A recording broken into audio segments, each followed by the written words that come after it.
Hello friends, good afternoon and welcome to EduSat Live Lectures. Dear friends, today in International Relations, we will be talking about Brexit. To discuss this topic, we have with us our subject expert, Dr. Rajan Kumar. Dr. Kumar is Associate Professor in School of International Studies, JNU. Without further ado, I would like to welcome Sir to our studios and request him to start the lecture. Welcome, sir. Thank you, Amripal Kaur. And friends, good afternoon, friends. And today I'll be talking about European Union, what is happening in European Union, but the focus would be Brexit. As you know that in June, the Brexit was in news because Britain wanted to leave European Union. And that came as a surprise not only to European countries, but also to the international community. Because European Union has been taking shape for the last 50 years, and it has played a very important role in economic, political, and even security aspects in the world.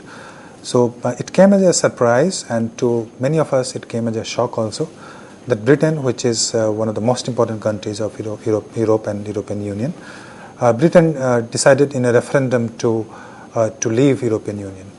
And that has been the issue of debate in Europe right since then. And also it has impacted European countries in a number of ways, and we'll talk about that. So my lecture today would be primarily about Brexit, where I'll give a brief background about European Union, how it has come into shape, and after that I'll talk about Brexit. What were the issues in Brexit? Why did Britain decide to leave the Union, which is supposed to be beneficial for all the members of European countries? And then what were the main issues? Why did it leave? After that, I'll talk about what are the implications of Britain's exit on Britain. That if Britain decides not to be the member of single economic market which European Union provides, so what are the possible economic implications for Britain? But the impact of Brexit goes beyond economic implications. It has certain social and political ramifications, not only for Britain, but also for other countries in the Union or European Union as a whole. So we'll talk about the implications of Brexit on European Union. And since Indian perspective is important here, because we need to see from this India-China perspective. So I'll also talk briefly about the Brexit and India, what kind of implications it might have on India. And finally, because IR as a discipline has been closely associated in terms of my thinking, in terms of theories, etc., with the European Union as a successful multilateral organization. So once Brexit happens, how will it impact the academic discipline of international relations? So that would be my concluding remarks in the lecture. But I'll start with European Union. As you know that European Union traces its origin from just immediately after the World War II, post World War II period.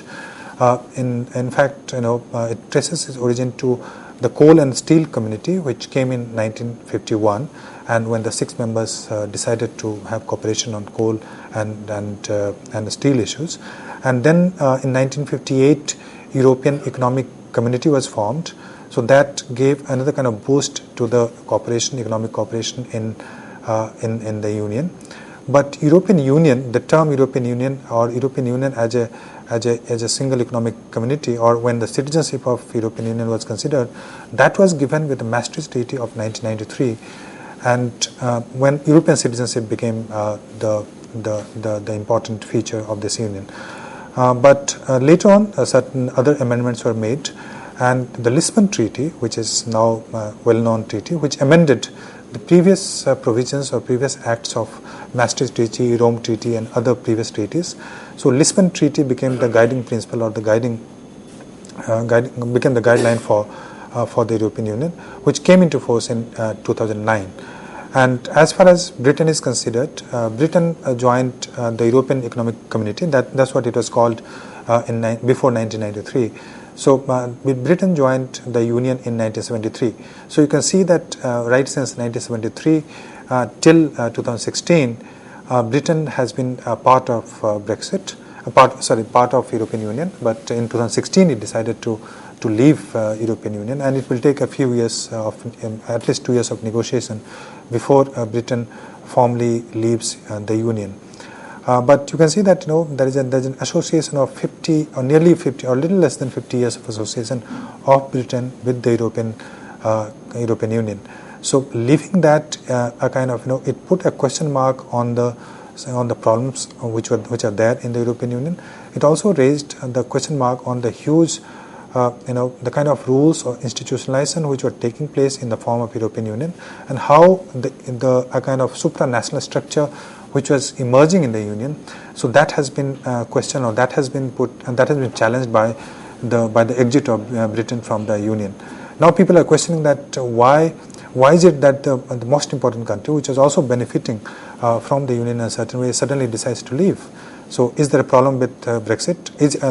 Other people, some of the critics are saying that this can be the beginning of unfolding of European Union, where this is just the first step of unfolding, where other countries might go on the similar path. The nationalist parties are emerging in a number of countries which are critical of the European Union. For instance, in France, this National Front; in Austria, the Freedom Party, and there are a number of other countries, Hungary, Poland, etc. There are a number of other political parties which are asking, which are very critical of European Union, and the people fear. So the people fear that it might lead to some kind of domino effect on other countries, where other countries or other countries' parliament they might decide to leave the Union in case there are some other problems in the Union. So just briefly, the monetary union, where the single currency came into play, so the euro, that monetary union came in 2002, and there are 19 members, although Britain was not the member of that euro, and it always maintained its currency. The pound sterling was the currency of Britain, as you know. So but in the euro currency was accepted by 19 member countries of the Union, and that was accepted. That came into force in 2002. All the treaty was signed in 1919, but the Union came in force in 2002. At present, there are 28 members of the Union, and it has more than 500 million population.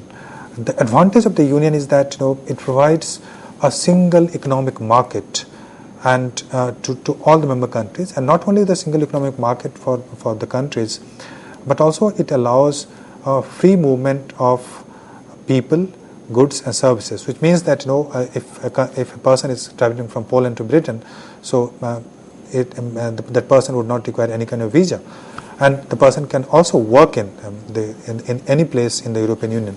So the free movement was the most successful program or most successful agenda of the European Union, and it claimed that the Europe is moving from the concept of nation state of 19th century and 20th century to a concept of supranational structure or a pooled kind of sovereignty of the nation state, where the nation state decided to compromise on the absolute sovereignty of the state, and they decided to become the member of a bigger organization which gave them a larger market, a larger space, geographical space, a kind of a bigger political clout in the international in international politics, and it also provides some kind of security, the better security to many of the countries.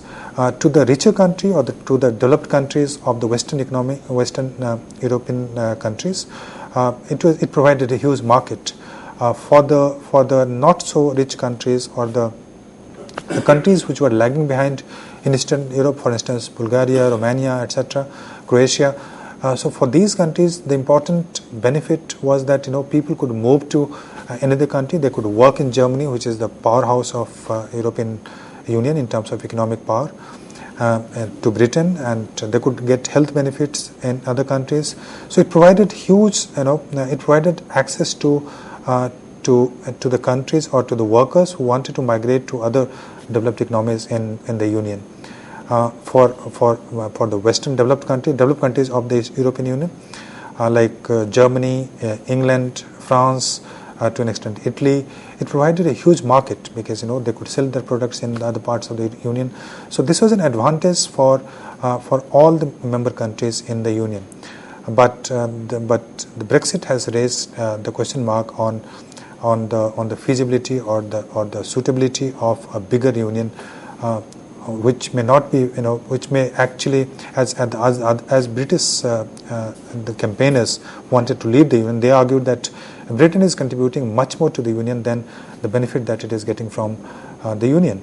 So the exit is being demanded not from a country which is not so well off in the union, but from a country which is better off than most of the countries, except probably Germany. Britain has a very powerful economy. So the exit is starting from a country which is powerful. So the people fear that the other countries, if they think that that particular country is not benefiting from the union, so other powerful countries can also follow the same path. So that is the real issue, and that's the reason why people say that the European Union is in crisis. And as you know, that Europe was already facing crisis, where the PIGS country, as they refer the term PIGS basically refers to Portugal, Italy, Greece, and Ireland, and Spain. So these are the countries which are facing huge economic crisis. Ireland was facing crisis, but Ireland for the last 2 years now it has started growing and it has a good economic growth rate. But countries like Spain, Portugal, Greece, they are still facing economic problems, and Italy, which used to be a very powerful economy at some point of time, so Italy is also facing the problem of unemployment, the economic slowdown, and as a result, a number of countries in Europe are facing economic crisis. In that situation, people fear that some of the other countries might ask for more protectionist kind of policies in the state, and that might lead to weakening of the union in some way or the other. And the common policies on trade, agriculture, fishery, the regional development, which were the important agendas of the European Union, now that is being challenged by the Brexit, because because Britain argued that the kind of it was contributing nearly 13 billion pounds to European Union, but the kind of benefit it was getting in the forms of regional development, that was just 5 billion pound. So the kind of the deficit which was there in the revenue contribution, that was one of the reasons why Britain decided to leave. Although the figure that I gave you is disputed by many of the economists, and they argue that Britain is a beneficiary of the union in a number of other ways which cannot be counted. So those issues I'll talk briefly later. But I'll come to what are the basic features of Brexit. So I'll give you the basic figures, the data on Brexit. Britain's exit from European Union, as you know, the combination of the term is Brexit. A referendum was held on 23rd June 2016 in Britain, where 52% of the voters voted for exit, and nearly 48% of the voters decided to remain in EU. So as you can see that it was not a huge support for Brexit, but since the decision was to be taken by the majority votes, so 52% of the people in Britain wanted to exit from the union, and turnout was quite high, almost like 30 million voters voted, and this constitutes nearly 72% of the total voters in Britain. So the voting turnout was very high, which means a large number of people came and voted, and out of that 52% voted in support for exit of Britain.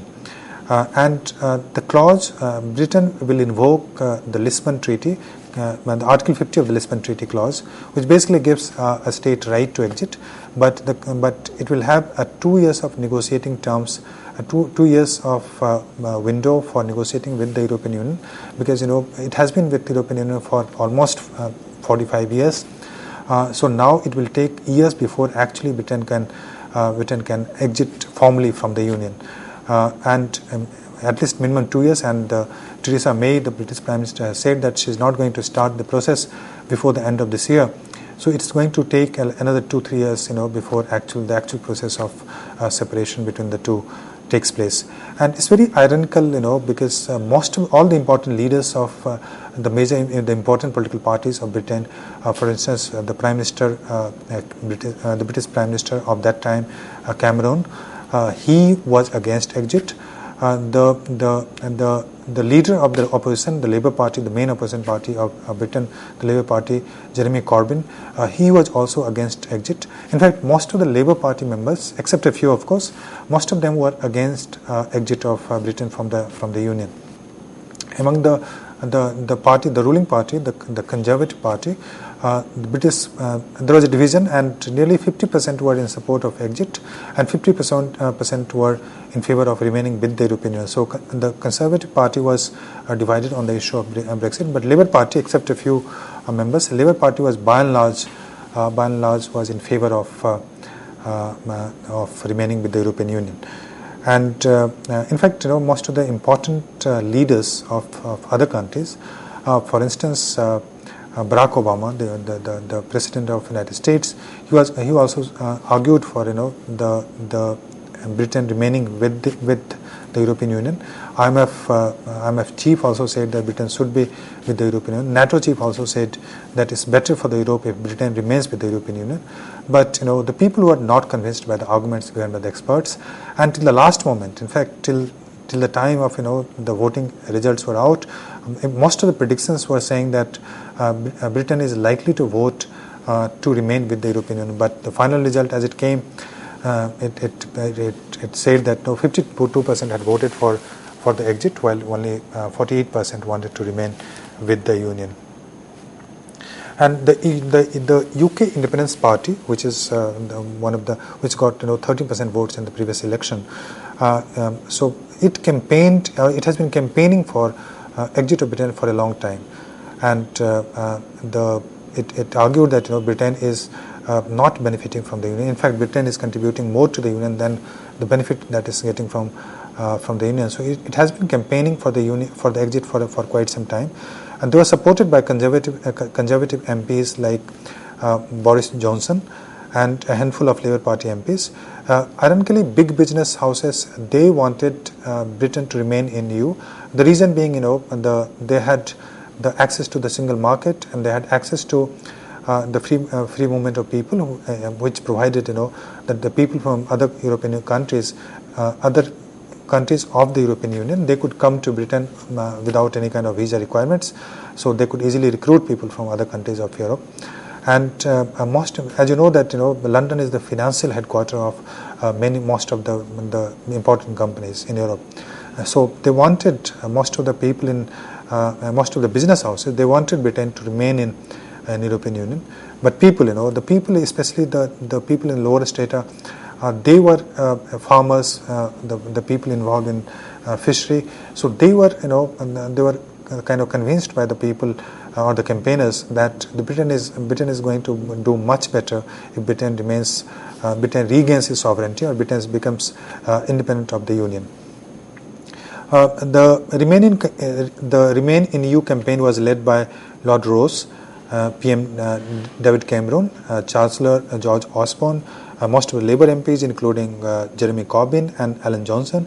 The Leave campaign was led by Conservative leaders like Michael Gove and Boris Johnson. The British team, now the Prime Minister Theresa May, she has formed a team of 3 members who will negotiate with the Union on the issue of Brexit, because till now the negotiation between European Union and other countries, it used to take place. For instance, if there was to be negotiation between China and European Union, the individual country was not involved. Only the European Union members were involved, and the other countries of non-European countries or non-European member countries were negotiating. So now Britain will have to do 2 kind of negotiation. One is Britain will have to negotiate with the European Union, not only European Union, but Britain will also have to negotiate with countries like India, China, or Australia, which are separately, because till now the negotiation, trade negotiation, etc., used to take place between individual country and the European Union. But now Britain not being the member, so Britain will have to do 2 types of negotiation. One with the European Union on various trade issues, on the issue of free movement of labour, the visa issues, the issue of healthcare, etc., the people who are living in respective regions. So there are a number of negotiations which Britain needs to do, and Britain similarly will have to negotiate with individual countries which are not the members of the Union. And people fear that now, since Britain does not have the expertise for negotiation, because it has not been negotiating for nearly 45 years. So negotiation would be a really difficult process for Britain in the coming years. So British team is led on negotiation for Brexit, consists of David Davis, a Conservative MP, Liam Fox, the former Defence Secretary, and Boris Johnson, who has been made the Foreign Secretary of Britain. So these the three are often they're termed as Brexiteers, like three musketeers. They are told as three Brexiteers. So these are the three people who will be negotiating on behalf of Britain. Britain is likely to exit by 2018, because as I told you that there is a 2 years term for negotiation, or Lisbon Treaty gives you the space for 2 years. So the European Union and Britain will be negotiating for the next 2 years. And after Britain's exit, the EU will have one member less, which is around 28. It will have only 27 members in the team. And this flag, as you can see, this is the flag of Britain on British flag and the flag of European Union. So how how the threads are tangled, and how it needs to be cut by the scissor. So this symbolizes the kind of separation or the breakup which is taking place between European Union and Britain.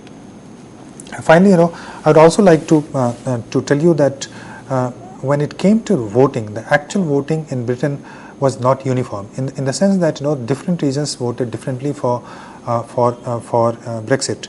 For instance, if you see the figure here, so the top figure tells you that 48% wanted to remain. The 48%, the total population of Britain, I'm saying total voters of Britain, 48% wanted to remain in European Union, while 52% wanted to exit. But if you see the region, so that gives you a very interesting figure. For instance, the England, which is the region that you can see on the map. In England, only 47% wanted to remain in the Union, but 53% wanted to leave the Union. But London, which is a very cosmopolitan city and it has a very multicultural population, so London only 40% people wanted to leave. So which means a huge majority in London, they wanted to remain with the Union. As I told you that business houses and most of the people from the European Union are living in London. So many of the people actually in London has a very cosmopolitan kind of culture. So 60% people wanted to remain in the Union in London. Scotland, as you know, Scotland is on the northern part of Britain. In Scotland, only 38% wanted to leave, and 62%, which is again a huge majority, so 62% wanted to remain in the Union, in the European Union. This also raises a very important issue which we need to discuss, because Scotland has been asking for separation from Britain. And if you remember 2014, there was a referendum, and with a very narrow margin, Scottish people voted to remain with Great Britain. So now, since the Scottish people, nearly 62% have voted, they wanted to remain in the European Union. So now it raises the issue whether Scotland will go for or request for or ask for or push for a new kind of referendum for separation from Britain or not, because many of the leaders of Scottish parties, they are asking for some kind of that there should be a second referendum on the issue of separation of separation of Scotland from Britain. Similarly, if you see the issue of Wales, which is again another region of England. So in Wales, nearly 53% voted in favor of leaving, but 48% wanted to remain in the Union. Another important dynamics is Northern Ireland. As you know, Northern Ireland, there has been demand for separation of Northern Ireland from Britain, and the Sinn Féin and other parties have been campaigning for it. So there are nationalist party in Northern Ireland, which actually since 56% wanted to remain in Union. So as in the case of Scotland, so in the Ireland also in Northern Ireland, there is the issue that whether Northern Ireland will also ask for separation. And I can tell you that the nationalist parties are becoming important in Scotland as well as in Northern Ireland. So Britain is going to have a long-term implications, or is going to face long-term implications of Brexit. For the time being, economy has not done so badly, but it is going to have a long-term political, economic and security implications. With this, I conclude this part of my lecture. Thank you.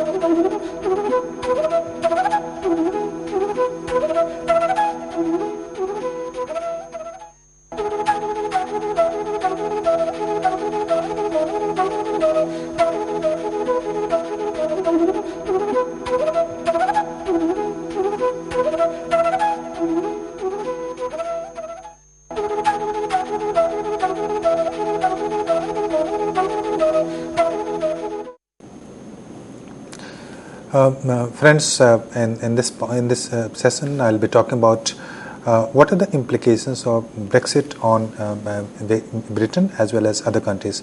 For instance, Britain is going to face a long-term. Britain is going to have long-term implications of Brexit in terms of economic implications, political, social, even security implications. But at the same time, Brexit will also have impacts on European Union and other European countries. So we'll talk about implications of Brexit on Britain. We'll talk about implications of Brexit on European Union countries. We'll also talk about implications of Brexit on India, because Britain is one of the important trading partners, or European Union. If I tell you that European Union is the largest trading partner of India, so it will have some implications for India as well. And finally, I'll also talk about how will it impact the IR as a discipline, because IR theories derived a lot from European Union, especially the multilateral organization and the way the multilateral organizations used to create norms. So now European Union in crisis. So how will it impact the academic writings or academic theories in the discipline of IR? So I'll talk about these 4 issues in this lecture. But what are the main issues that that Britain decided to exit from the Union? I think the most important was the economic cost, and majority of the people in Britain were convinced, or at least they were made to convince, that Britain is paying much more to the Union than the kind of benefit it is getting from the Union. England was the second important reason was that England was unwilling to allow free movement of people in UK. As you know that in the European Union there is a condition that you can be a member of the Union only if you allow the free movement of goods, services, and also people. But what is happening in the last few years, especially since 2009, that a lot of countries from poorer Europe, like Eastern Europe, Bulgaria, Romania, Hungary, Poland, etc. So a lot of people from the Eastern European countries and also from the Central European countries, they were migrating to the richer countries in Europe, and that was one of the reasons why some kind of threat was emerging, or people started fearing the large influx of people from these areas, and especially when the countries like Greece, Italy, Spain, Portugal, etc. were facing crisis. So Britain feared that a lot of people from Eastern European countries would migrate to Britain, and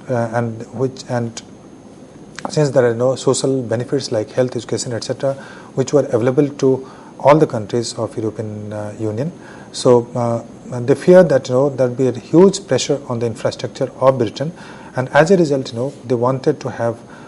They wanted to exit from Britain, or they wanted to have either a better negotiation where the movement of people can be curbed, which European Union was not willing to accept.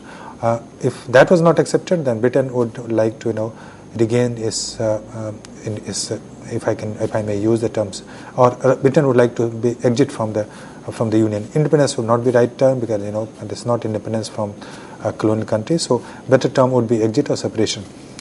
Britain feels that like 10 other European countries, it contributes more to EU than it receives the benefit. According to a figure, UK in 2015 gave £13 billion to EU in different ways. And as you know, there is a membership fee, and every country has to pay a fee. So Britain paid 15 billion pound to European Union, but in return, it got only 4.5 billion pound for the regional development and other programs.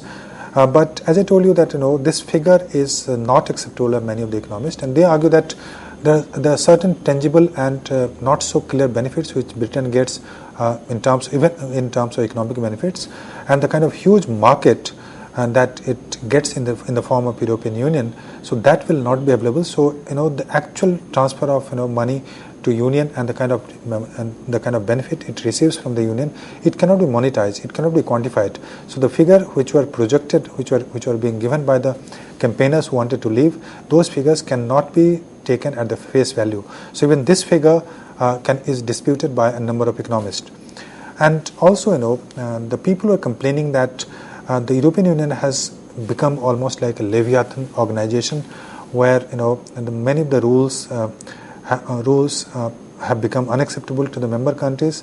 The rules on agriculture, cutting of the subsidies, on fishery, on the regional development, on education, etc. So many of the rules were being made by the European Union, and as a result, a country was losing the kind of sovereignty that it had before it was part of the Union. So those were the issue of people also campaigned, although in a very rhetorical way, of regaining the sovereignty from the Union. So there was the people the experts who argued for leaving or argued for exit. So they said that the bureaucracy has created a real problem for the negotiators. The European Union did have a parliament, but the power of the European Union's parliament to legislate was very little.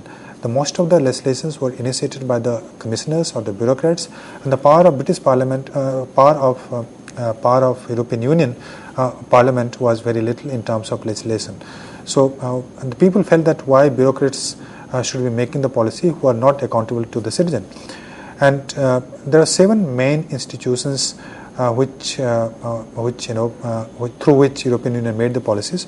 One was European Council, then second was Council of European Union, third was European Parliament, then the Court of Justice, then European Commission.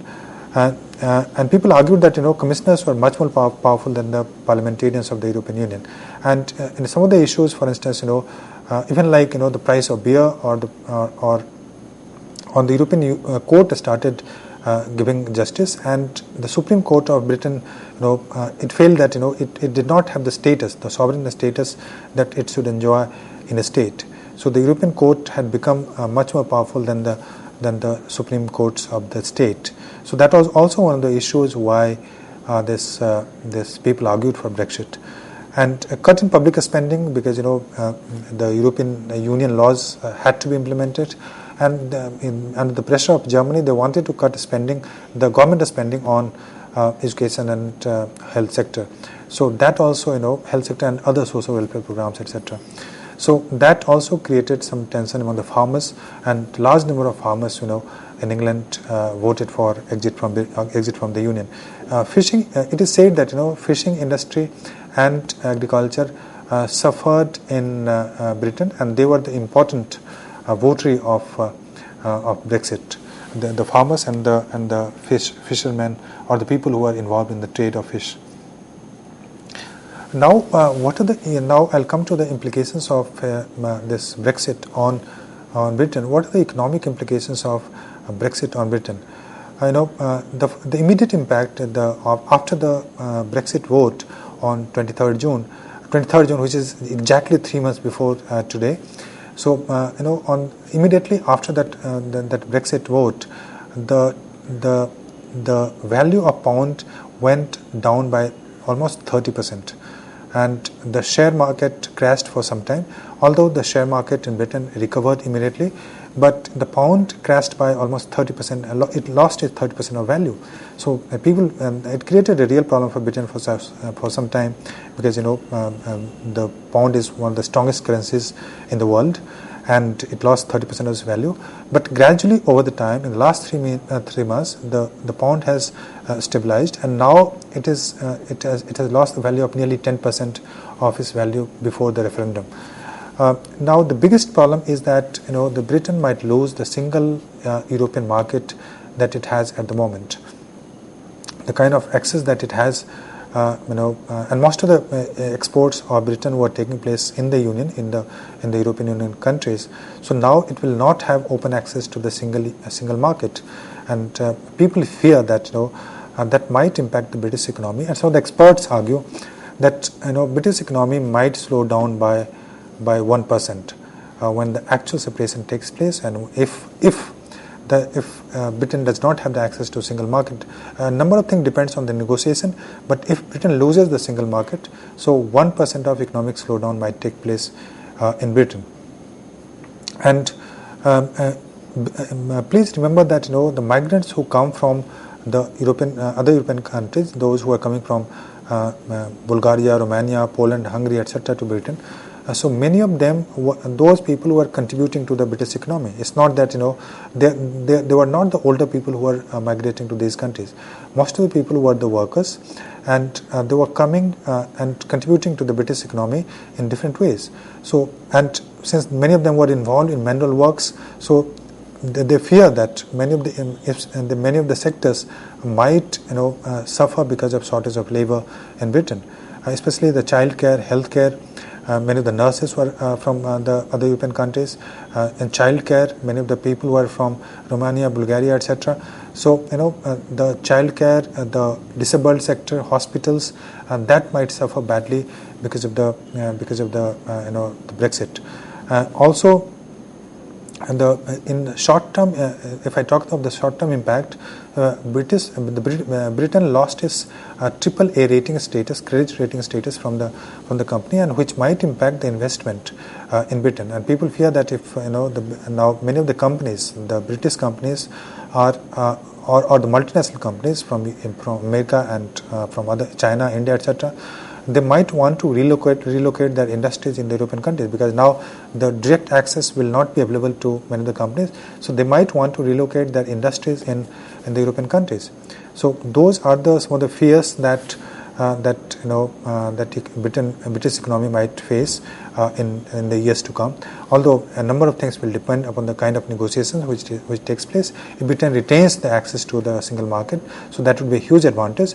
But number of countries in Europe, especially in a number of countries in European Union, Poland, Hungary, etc., they are not willing to negotiate on the issue of single market unless and until Britain provides the free access to the people of these countries. And the one advantage that Britain has, that with the devaluation of pound sterling, the currency, the import would be costlier. Import from other countries, because Britain was importing clothing, food, etc. from European countries and also other countries. So with the devaluation of the currency, the import might become expensive. But on the advantage is that the export, it might promote some of the exports in the other regions, because export would become cheaper. So Britain is likely to export much more to European Union and to other countries. Economic think tanks predict that the British economy might suffer by nearly 1%. By 2017, because the real impact would be seen after 2 years. So after 2017, probably the economic impact might be visible. Now, what are the political implications? We have talked about the economic implications, but political implications are equally important. The most important political implication is that right-wing party is going to become important in Britain and also in other European countries. But equally important is that the Scotland, which has been asking for a separation from Britain, so Scotland, the demand for separation might re-emerge. They had a referendum in 2014, and in referendum a good number of people supported, and it narrowly lost by a few percentage points, where otherwise Scotland would have been a separate state. Now since majority of the people in Scotland have in the Brexit referendum in June 2016, they wanted to remain in the Union, So there is a fear that these people ask for, number one, separation, and number two, some kind of the right to negotiate separately with the union. So these are the two possibilities which are being discussed by the scholars, and that will create a real problem for Britain. If Scotland passes a law or passes by majority a separation from Britain, so that might create a real problem for Britain. Similarly, the Northern Ireland, which is where the Nationalist Party for quite some time they have been asking for independence from Britain, so their logic will become stronger, because a large number of people, they wanted to remain in Northern Ireland, that region of Britain, they wanted to remain with the European Union. So now if they ask for some kind of independence, so that might create that might lead to some kind of political crisis in Britain. And there is also fear that as a European Union you have a huge advantage in terms of political and economic negotiations. But if you are not the member of the Union, so that will have Britain, that might lead to some kind of political isolation of Britain from the European policies. So political isolation is a real fear. But as Scotland's First Minister Nicola Sturgeon has said, that this Brexit is democratically unacceptable. Scotland will be out of the EU against its wishes, and that is not something which will be accepted by the Scottish population. And a second independence referendum is very highly likely. So you can see how people are expressing. People are expressing some kind of fear, especially the politicians are trying to ratchet up the nationalist demands in those regions of Britain. Similar demand for reunification in Northern Ireland or separation from Britain, and that is the second political implication of this Brexit. But there are some real social implications for number of people who are living, the British people who are living in the European Union, and the European Union citizens who are living in Britain. The fate of European Union citizens who are living in Britain is in doldrum at the moment. They don't know what is going to happen after 2 years, and they don't know what kind of negotiation will take place, what kind of agreements will take place between Britain and European Union. And let me tell you that there are nearly 3.2 million people from European Union countries which are living in Britain at the moment, and there's a fear that the people who do not have the permanent residence permit, they might have to leave the union. So they'll lose their job, they'll have to leave the country, and they don't know how the future is going to unfold. So there is a real uncertainty for the European citizens who are living in Britain at the moment.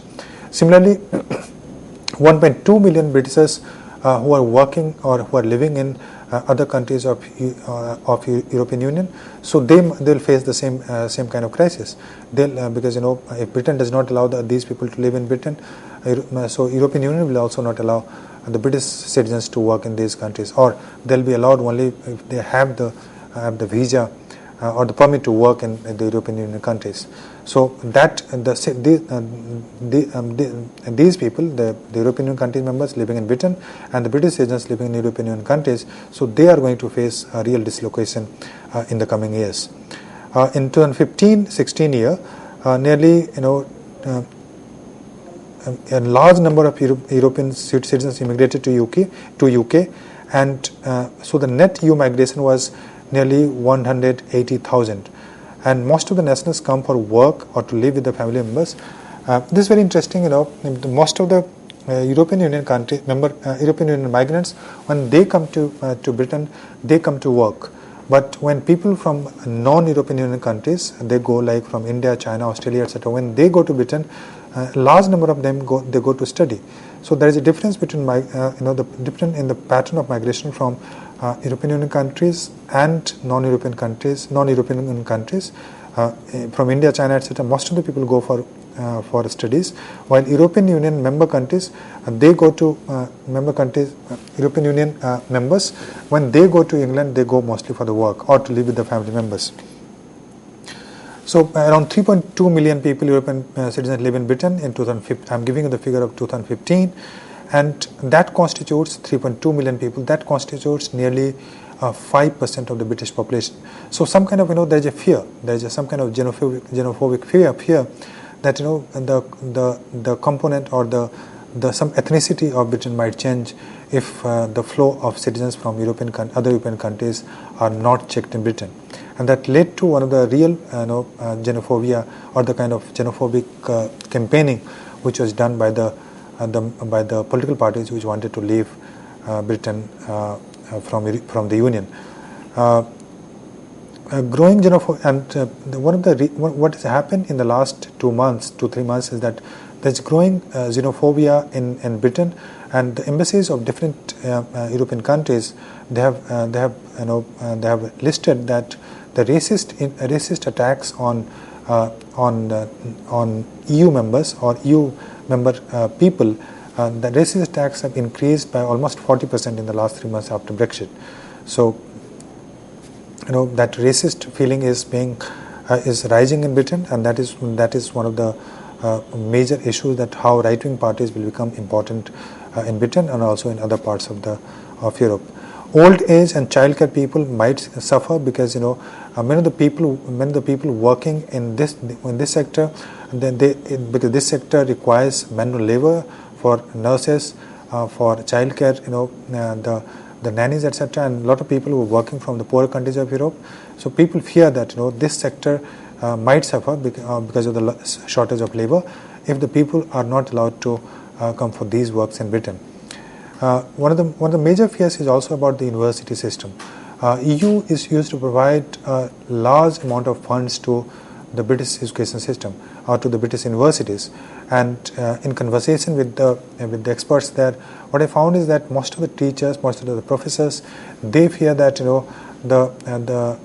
collaborative projects that the British universities were doing with the European countries, that might badly suffer because of this Brexit, and a large amount of funding which was being given by European Union to British universities. So unless until that is compensated or that is replaced by the similar funding from British government, so the university system might suffer in Britain because of Brexit. And because now the free movement will not be available, so British university will also not have the access to the experts or the students from the other countries of European Union without visa requirements, etc. So these universities might suffer, and most of the Vice Chancellor expressed this kind of fear. Now, what are the security implications for in terms of Brexit?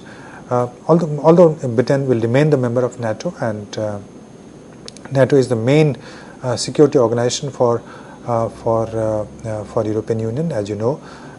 So NATO is not under any real threat for the time being, but people fear that the political separation of Britain, it also might create some kind of rift between the continental Europe dominated by France and Germany, and Britain on the other hand.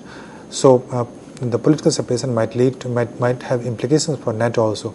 If a NATO chief said that it's better for the Europe that Britain remains in the Union, so the NATO might be impacted, and that might lead to some kind of security threat for the European countries.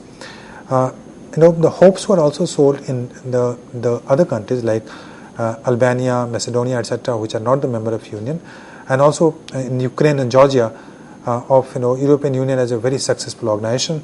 And now there's a fear that the hopes which are sold to these states, so that hopes may not be true. And now these some of the states, some of the people in Ukraine and Georgia, where, as you know, that the crisis in Ukraine started because of the European Union's Eastern Partnership Program, and it raised the expectation of the people in Ukraine and Georgia, and they felt that they'll have the right to work in these countries and they'll have access to the single market. So those hopes may not be true, and this is raising some kind of suspicion among the people and the political leaders in Georgia, Ukraine, and other countries of like Albania, which are not the member of European Union until now, but they wanted to become a member and they were likely to become the member of the Union.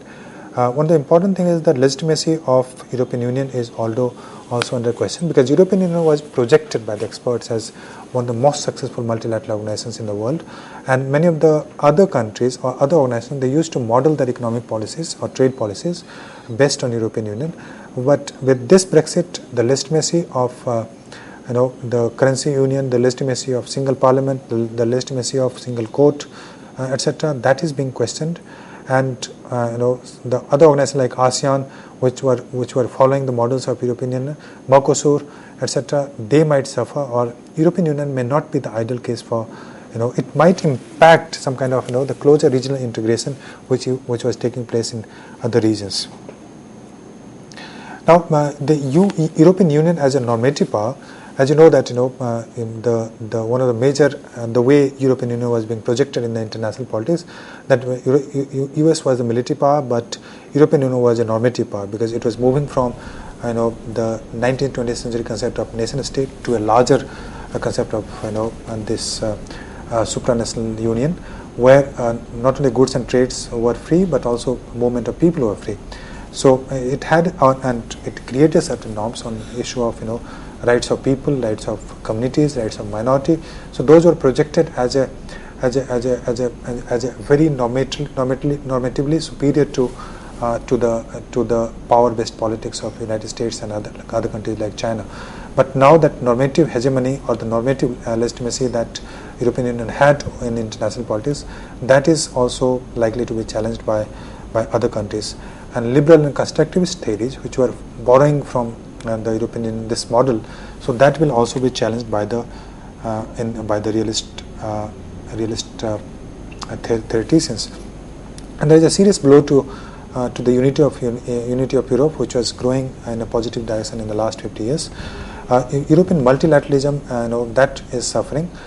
Germany and France now, they are likely to dominate the EU. But one of the most important fear is that the right-wing forces like the National Front in France, Freedom Party of Austria, Law and Justice Party in Poland, and Jobbik in Hungary. So these nationalist parties, which are very anti-immigrant, which support protectionist policies, they're also Eurosceptic, as they call it. So they might become very powerful. So there's a fear that the right-wing parties are gaining importance or becoming much more important in the European countries, and which will have impact not only for the European countries but also for the entire global politics. So these right-wing parties are anti-immigrant, anti-EU, and they support hardcore nationalist policies. And sometimes they are also racist. There are few charges of these nationalist party using xenophobic phrases, and they are targeting immigrants from other countries who are being attacked. And it is also being feared that only 40% in the European Union country, 40% population in the European Union countries, they take European Union very favorably. They think that European Union is controlling the sovereignty of these states, and they should regain more power from the Union. The weaker economies, which used to get support from the Union, like Greece, Portugal, etc., Spain also now, so they might suffer, because the kind of Britain now it will be dominated by Germany, because Germany is the economic powerhouse of Europe. So Germany is forcing these the weaker economies to cut down the subsidies, to cut down on the welfare measures, and it will be very difficult for these states to cut down when people are already suffering. So as a result, cutting down subsidies, cutting down the spending on economic welfare, that might create a political crisis or social crisis in countries like Greece, Spain, and Portugal. And there's a fear that the other countries like Austria, Greece, etc., so Hungary, because they have very strong nationalist parties. So there's a fear that the Brexit might have some kind of domino impact, where these countries, Austria, etc., they might ask for some kind of separation from European Union as well in the future. And the terms like Oxit and Grexit, etc., so they have become very popular because of these reasons. And now finally, the two things which are left. One is the Brexit in India, and Brexit and IR as a discipline. So India, as you know that European Union was the most important trading partner of India. Now with Britain, what might happen that this export of India might suffer, because the export used to take place through the route of Britain, number one, and many of the companies were were involved in Britain. Tata is one of the important investor there, and 45 billion trade used to take place with the European Union, and now nearly 20% was only with the Britain. With the economy, if the economy of Britain goes in crisis, so the Indian export to Britain might suffer, and Indian export to European Union also might suffer. And other problem is that India needs to negotiate now separately with FTA, which was negotiated with European Union, so separately with European Union and Britain. So finally, IR discipline will also be impacted, because as you know that the normative theories would be in crisis. They would be challenged by the realists. They will say that what matters in the international politics is just the power and interest of the state. So these are the real implications in terms of political, social, and academic implications. With this, I wrap up my this lecture. I hope you liked it. Thank you so much. On that note, I would like to thank sir for this very interesting discussion, and thank you, dear friends, for watching our show. Stay tuned and keep watching. Thank you.